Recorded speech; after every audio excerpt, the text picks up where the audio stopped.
आमल की एकादशी महत्व। फागुन मास के शुक्ल पक्ष की एकादशी। मानदाता जी बोले कि हे वशिष्ठ जी, यदि आप मुझ पर प्रसन्न हैं तो ऐसे व्रत की कथा कहो जिससे मेरा कल्याण हो। महर्षि वशिष्ठ जी बोले कि हे राजन, सब व्रतों सब व्रतों से उत्तम और अंत में मोक्ष देने वाला आमल की एकादशी का वर्णन करता हूँ। यह फागुन माह शुक्ल पक्ष में होता है। इस व्रत के फल से समस्त पाप नष्ट हो जाते हैं। इस व्रत का पुण्य 1000 गोदान के फल के बराबर है। मैं आपसे एक पौराणिक कथा कहता हूँ, उसे ध्यान पूर्वक सुनो। एक वैदिक नामक नगर था। उस नगर में ब्राह्मण, वैश्य, क्षत्रिय, शूद्र, चारों वर्ण के लोग आनंद पूर्वक रहते थे। नगर में सदैव वेद ध्वनि गूंजा करती थी। उस जगह पापी, दुराचारी, नास्तिक आदि कोई न था। उस नगर में चैत्ररथ नामक चंद्रवंशी राजा राज्य करता था। वह महान विद्वान तथा धार्मिक था। उस राज्य में कोई भी दरिद्र तथा कंजूस नहीं था। उस राज्य के सब निवासी विष्णु भक्त थे। वहां के निवासी वृद्ध से लेकर बालक तक प्रत्येक एकादशी का व्रत करते थे। एक समय फागुन मास के शुक्ल पक्ष की आमल नामक एकादशी आई। उस दिन राजा ने प्रजा तक, वृद्ध से बालक तक, सबने हर्ष पूर्वक उस एकादशी का व्रत किया। राजा अपनी प्रजा के साथ मंदिर में आकर कुंभ स्थापित करके तथा धूप दीप नैवेद्य पंचरत्न छत्र आदि से धात्री का पूजन करने लगे। वे सब धात्री की इस प्रकार स्तुति करने लगे कि हे धात्री, तुम ब्रह्म स्वरूप हो, तुम ब्रह्मा जी द्वारा उत्पन्न हो, समस्त पापों को नष्ट करने वाली हो। तुमको नमस्कार है। अब तुम मेरा अर्थ स्वीकार करो। तुम श्री रामचंद्र जी के द्वारा सम्मानित हो। मैं आपकी प्रार्थना करता हूँ, मेरे समस्त पापों का हरण करो। उस देवालय में रात्रि को सबने जागरण किया। रात्रि के समय उस जगह एक बहेलिया आया। वह महापापी तथा दुराचारी था। अपने कुटुंब का पालन वह जीव हिंसा करके करता था। वह भूख प्यास से अत्यंत व्याकुल था। वह कुछ भोजन की इच्छा से मंदिर के एक कोने में बैठ गया। उस जगह विष्णु भगवान की कथा तथा एकादशी का महत्व सुनने लगा। इस प्रकार उस बहेलिये ने समस्त रात्रि को अन्य अन्य लोगों के साथ जागरण कर व्यतीत की। प्रातःकाल होते ही सभी लोग अपने अपने घर चले गए। इसी प्रकार वह बहेलिया भी अपने घर चला गया और भोजन किया। कुछ समय बीतने के पश्चात उस बहेलिये की मृत्यु हो गई और आमल की एकादशी के व्रत तथा जागरण के प्रभाव से उसने एक राजा के यहाँ जन्म लिया। उसका नाम बसुरथ रखा गया। बड़ा होने पर वह चतुरंगिनी सेना सहित तथा धन धान्य से युक्त होकर 10 सहस्त्र ग्रामों का पालन पोषण करने लगा। वह तेज में सूर्य के समान, क्रांति के चंद्रमा के समान, वीरता में विष्णु भगवान के समान और क्षमा में पृथ्वी के समान था। वह अत्यंत धार्मिक, सत्यवादी, धर्मवीर और विष्णु भक्त था। वह प्रजा का समान भाव से पालन करता था। दान देना उसका नित्य का कर्तव्य था। एक दिन वह राजा शिकार खेलने के लिए गया। देवयोग से वन में वह रास्ता भूल गया और दिशा ज्ञान न होने के कारण उसी वन में वृक्ष के नीचे सोता रहा। उसी समय पहाड़ी डाकू वहां आए और राजा को अकेला देखकर उस पर मारो मारो का शब्द करके टूट पड़े। वह डाकू कहने लगे कि इस दुष्ट राजा ने हमारे माता पिता, पुत्र पौत्र आदि संबंधियों को मारा है, इस तथा देश से निकाल दिया, अतः इसे अब अवश्य मारना चाहिए। ऐसा कहकर वे डाकू राजा को मारने लगे और उस पर अस्त्र शस्त्र का प्रहार करने लगे। उसके अस्त्र शस्त्र राजा के शरीर पर गिरते ही नष्ट हो जाते और राजा को पुष्पों के समान प्रतीत होते थे। उन डाकुओं के अस्त्र शस्त्र उन पर उल्टा प्रहार करने लगे, जिससे वे मूर्छित हो गए। उस समय राजा के शरीर से एक दिव्य देवी प्रकट हुई। वह देवी अत्यंत सुंदर थी तथा सुंदर वस्त्रों तथा आभूषणों से अलंकृत थी। उसकी भ्रुकुटी टेढ़ी थी। उसकी आंखों से लाल लाल अग्नि निकल रही थी। वह उस समय दूसरे काल के समान प्रतीत होती थी। वह उन डाकुओं को मारने दौड़ी और समस्त डाकुओं को काल के गाल में पहुंचा दिया। जब राजा जागा तब इन डाकुओं को मरा हुआ देखकर सोचने लगा कि इन शत्रुओं को किसने मारा है, मेरा इस वन में कौन हितैषी रहता है। जब वह राजा ऐसा विचार कर रहा था तब ही आकाशवाणी हुई, हे राजन, इस संसार में विष्णु भगवान के अतिरिक्त तेरी कौन रक्षा कर सकता है। इस आकाशवाणी को सुनकर राजा अपने नगर को वापस आ गया और सुखपूर्वक राज्य करने लगा। महर्षि वशिष्ठ जी बोले कि हे राजन, यह सब आमल की एकादशी के व्रत का प्रभाव था। जो मनुष्य एक आमल की एकादशी का व्रत भी करते हैं वे प्रत्येक कार्य में सफल होते हैं और अंत में विष्णु लोक को जाते हैं।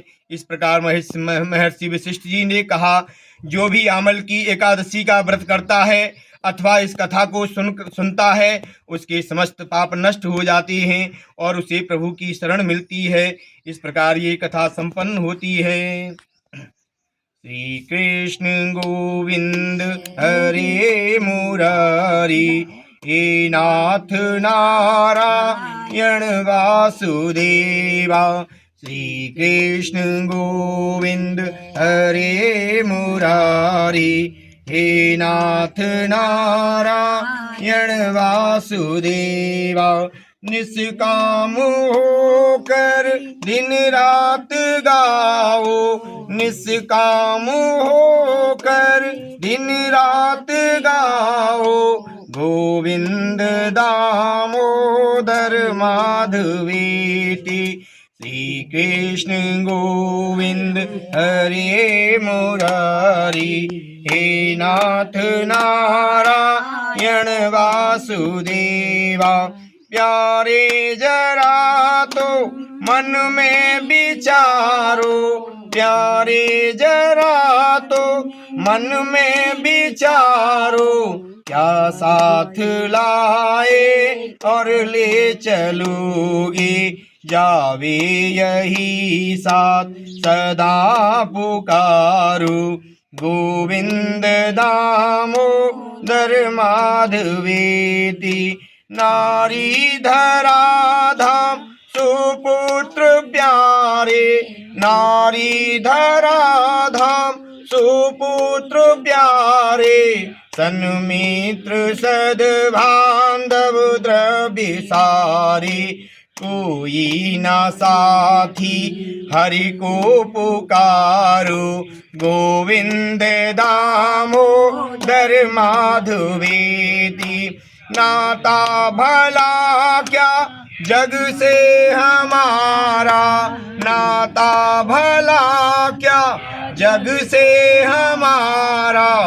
आए यहाँ क्यों क्या कर रहे हो, सोचो विचारो हरि को पुकारो। गोविंद दामोदर माधवेति, देहांत काले तुम सामने ही, देहांत काले तुम सामने ही। बंसी बजाते मन को लुभाते, गाता यही मैं तननाथ त्यागूं। हे कृष्ण हे यादव हे सखीति, श्री कृष्ण गोविंद हरे मुरारी, हे नाथ नारायण वासुदेवा। श्री कृष्ण गोविंद हरे मुरारी, हे नाथ नारायण वासुदेवा।